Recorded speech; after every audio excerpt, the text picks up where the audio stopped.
Okay, so it was coming up time to where I'd either do baseball tryouts or decide I wanted to do cross country my 7th grade year. Then I had played baseball all my life up until that point. I'm like, you know what, we're gonna try this whole running thing. My cousin did it in junior high, so we're gonna see what it's like. And then I was one of the faster kids as a 7th grader, same as an 8th, and it just kind of built from there. Well, it depends. Earlier in the season, you're going to be doing a lot of like your build-up mileage, which that will even start in your summer running, and you'll be hitting, depending on the guy, your upper mileage of 60-ish a week probably is what I'm trying to hit. And then I'm just focused on running a lot of mileage. And then once the season starts, I'll kind of cut back on the mileage a little bit, and then we'll start adding workouts to try and get that speed.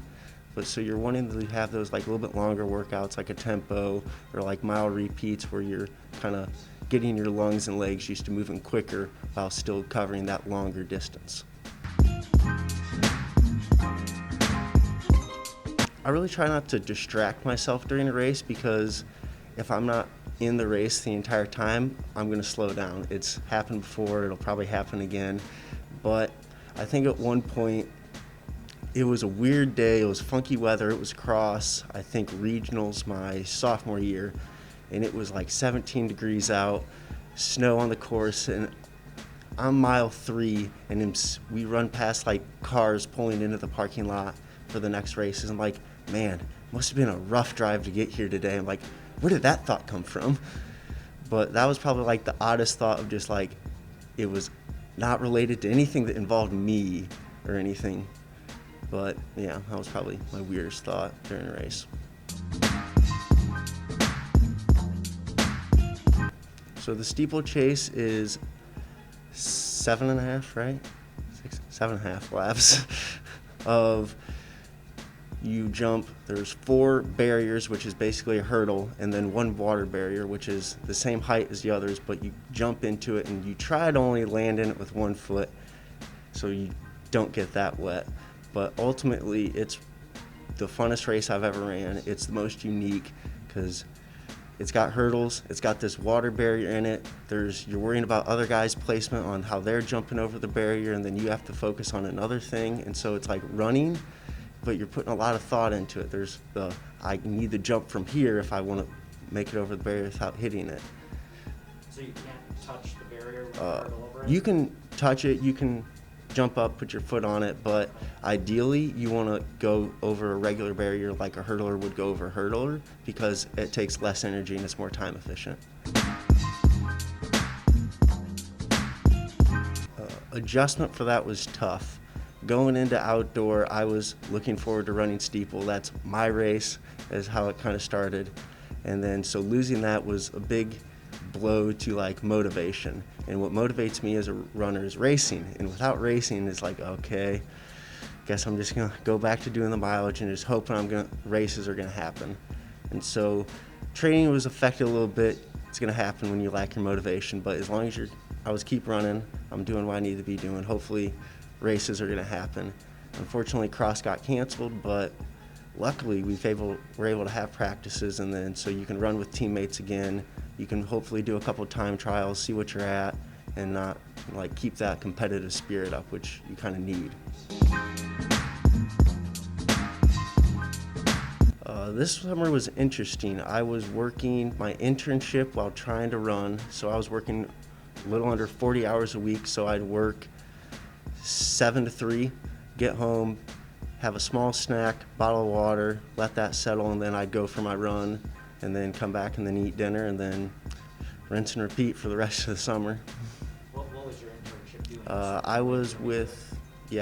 I'm a forestry management major, so I was with the Cook County Forest Preserves District as a career immersion intern on a resource management crew.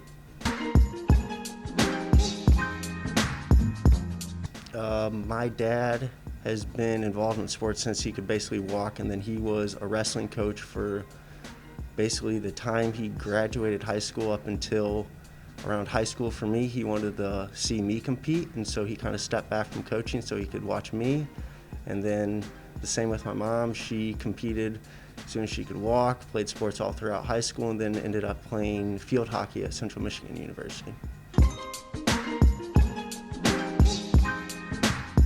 My parents try to make it to any meet as possible. If one can only make it, one's only going to be there. But there are very few of my teammates who I have seen their parents as much as I've seen mine.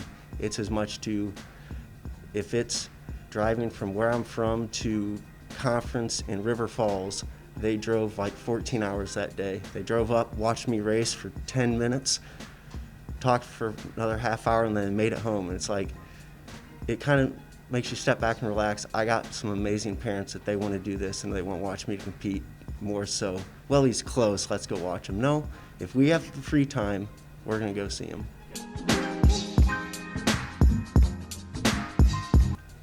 Probably the best advice is just, even if you think you can't be with someone, stick yourself out there. What's the worst that happens? You don't run as fast as them, but you'll never know if you didn't try or never try. So I kind of went out there and I did it, and at the time I kind of lost that, but I found it again. I had a conversation with Rick about just trust what you've been doing in training, put yourself in the race, and just see what happens. See if you can't run fast.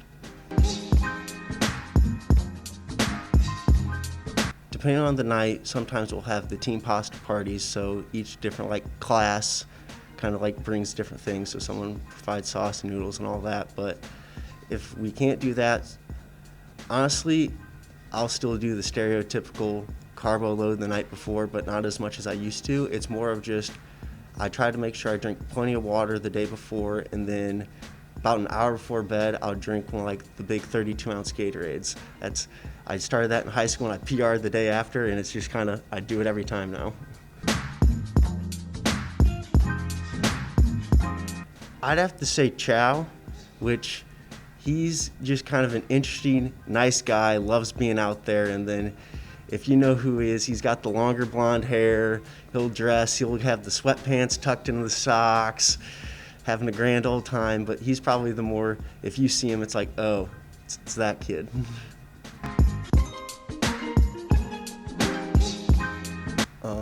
I have done just about every sport growing up, and there's nothing that has felt more family than a cross-country season.